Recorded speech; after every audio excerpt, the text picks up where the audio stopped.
Coming up next on Granada, children's ITV that begins with Tickle on the Tum.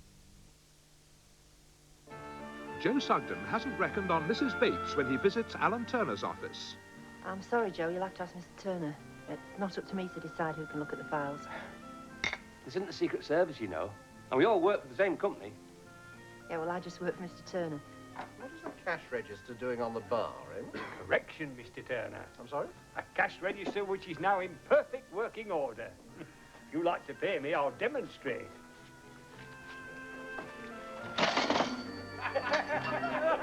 Emmerdale Farm, tomorrow at 7 on ITV. What the man from Del Monte knows about fruit, you can taste in our juice.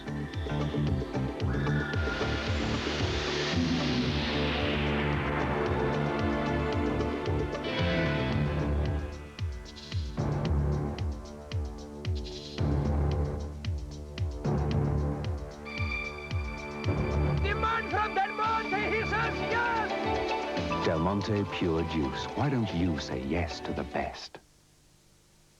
That's what I always say. Always say. Italian designers just can't be beaten. Beaten. Where'd you get it? Get it. G-Plan, actually. Knew it wasn't from here.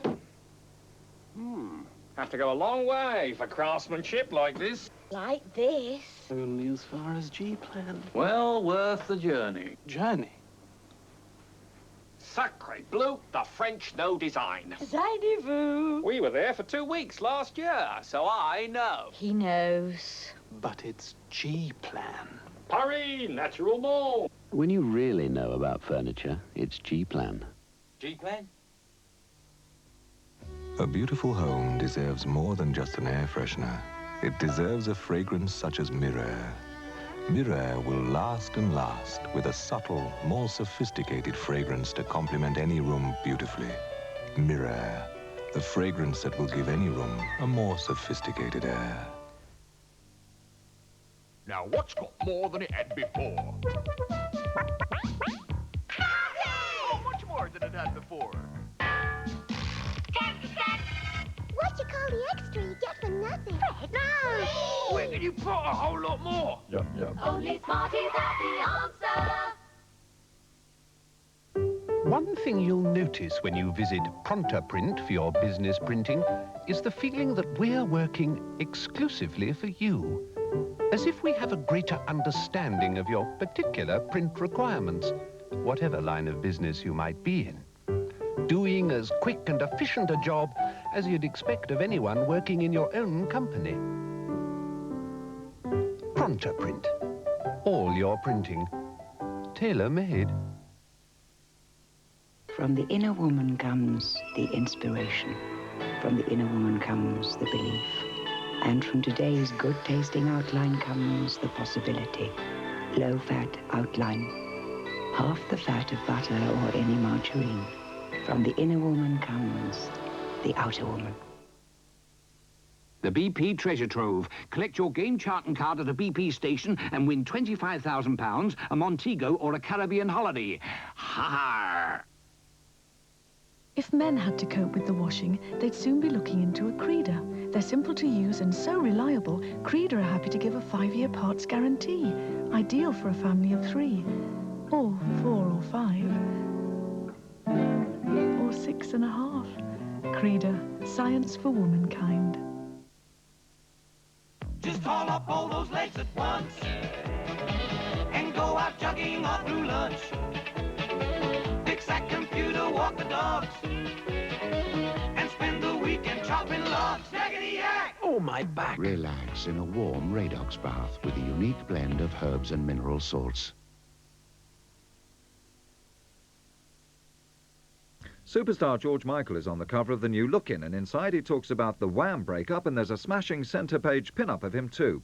Plus Virginia Holgate in Sports Spotlight, Bobby Davro in Collector Page, and the latest adventures from Robin of Sherwood. It's all in your great value Look-In with George Michael on the cover.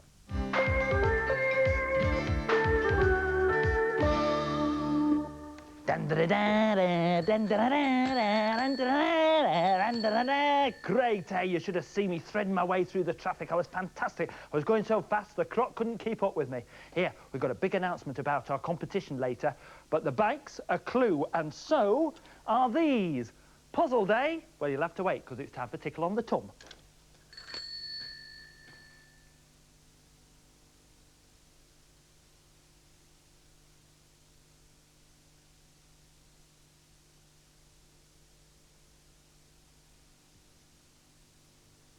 Tickle on the tum. Tickle on the what?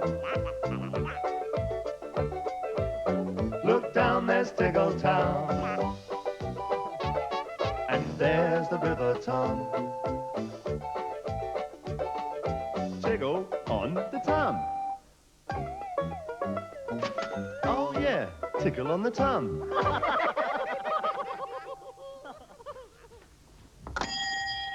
Morning, you two. Oh, hello, Dora. It's been a lovely day. Tell me, Jackie, have you got any upholstery cleaner? Upholstery cleaner? Yes, you know, for cleaning the seats in cars and things. I'll have a look, but I'm not sure. Sure you're not going to clean the seats in the bus, are you, Dora? They're brand new. Yes, I know, but I had some rather strange passengers the other day, and they made rather a mess. Right. Ooh, well, this good. should do. That's 50p. Thank you. Now, who exactly were these people? Oh, the question should be, what were they? Ooh. Now, oops, there's my 50p. Thank you. There were some dogs, a few cats, a tortoise, a parrot, oh, yes, quite a few mice, 2 goldfish, of course. I know what it was. It's the animals going to the pet show. Yes, that's right. My first job on the day of the pet show was to drive round Tickle, picking up people and pets in my bus and taking them to the school where the show was to be held. I had to make several trips, including a special one for Granny Gribble, whose parrot, Percy, was so rude to everybody that they absolutely refused to travel on the same bus. We set up a row of tables in the middle of the school hall so that small pets in boxes or cages or goldfish bowls would be safely out of the reach of the larger animals like Farmer Field's sheepdog, Bess, and Dr. Dimple's spaniel, Shambles. I knew we were going to have problems when Tommy Tidy walked in with that goat. Well, he didn't actually walk in, he was dragged in. Farmer Field's sheepdog, Bess, suddenly decided that the goat looked and smelled rather like a sheep. And because sheepdogs are trained to take sheep home and keep them safe, she chased the goat out of the hall and across the school playing field, followed by Farmer Field, Tommy Tidy, and 1 or 2 small boys. When they had gone, Mr. Vole, the vet, began to look at the animals and birds and fish to decide which should have a prize. He was having a close look at Flash, the tortoise, when somebody shouted, "Fire! Get the engines! Get the engines!" We're used to fire practice in Tickle, so although there was no sign of smoke or fire, we calmly picked up our pets and walked quickly out of the school into the playground, where it was raining.